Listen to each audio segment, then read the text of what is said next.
এই হিমু, তোমার এই যে চুলগুলো, এগুলো যে এত এলোমেলো অগোছাল, সবসময় দেখলে একদম তোমাকে পাগলের মতো। লোকজন কি ভাবে বলো তো? আমার কাছে সেটা মনে হয় না, আমার কাছে তো এমনিই ভালো লাগে। তোমার কাছে যেটা পাগলের মতো ওটা আমার কাছে ডিসেন্ট, নর্মাল। টাইজানিস কি বলছে জান? It is not that I am mad, it is only that my head is different from years. বুঝছো?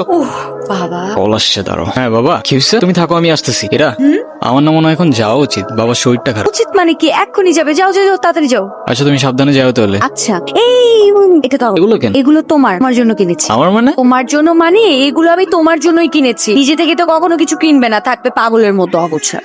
এখন থেকে তোমাকে গুছিয়ে দেওয়ার দায়িত্বটা আমি নিলাম। হায় রে, তুমিও না পারো। সাবধানে যাও। এই দাঁড়াও দাঁড়াও, এক মিনিট। আবার কি? এটা ধরো, এটা কি? হেয়ার বুঝলাম hair spray, but hair spray দিয়ে আমি করবো কি? হেয়ার স্প্রে দিয়ে মানুষ কি করে বলো তো? এই যে তোমার পাগলের মতো যে হেয়ার গুলো, এগুলো হেয়ার স্প্রে দিয়ে ভালো করে সেট করবে। সেট করে তারপরে চলাফেরা, ঠিক আছে? ঠিক আছে, আচ্ছা তুমি সাবধানে যাও।